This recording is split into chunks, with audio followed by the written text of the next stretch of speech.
আমাদের মতো উদীয়মান বিশেষ করে গণতান্ত্রিক প্রগতিশীল রাজনীতি যারা করি তাদের বিশেষ করে শুরুতে যদি জামাতের সাথে নির্বাচনী অ্যালায়েন্স হয় সেইটা বিশেষ করে পরবর্তী রাজনীতি অগ্রসরের ক্ষেত্রে অনেক ধরনের প্রতিবন্ধকতা আছে। বিএনপি জামাতের সাথে জোট করেছিল, সেটা একটা ইলেকট্রাল অ্যালায়েন্স, সেটা অনেক পরের বিষয়।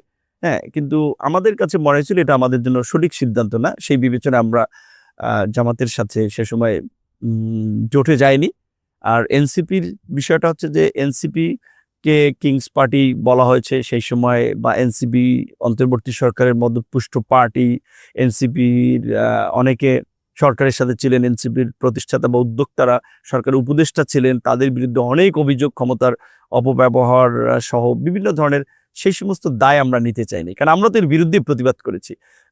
যে কারণে আমরা বিএনপির সাথে অ্যালায়েন্স করেছি, এবং বিএনপির সাথে আমাদের তো দীর্ঘদিনের একটা রাজনৈতিক বোঝাপড়া সম্পর্ক ছিল। ফ্যাসিবাদ বিরোধী আন্দোলনের একদফা আন্দোলন, একদফা, এই যে অনেকে বলে একদফা তো হঠাৎ করে তুলেন, একদফার আন্দোলন তো আমরা যুগপৎ আন্দোলনের কর্মসূচি ঘোষণা করি, একদফার আন্দোলন আমরা করেছি। সেই সময় কিন্তু বিএনপি সহ যে সমস্ত রাজনৈতিক দলগুলো আমরা একদফার আন্দোলন করেছি, আমাদের ঘোষণা ছিল যে আমরা একসাথে আন্দোলনে সফল হলে একসাথে নির্বাচন এবং একসাথে সরকার গঠন করবে, এবং বিএনপি বলেছিল যে জাতীয় সরকার করবে। সেই কারণে আমরা বিএনপির সাথে জোট করেছি।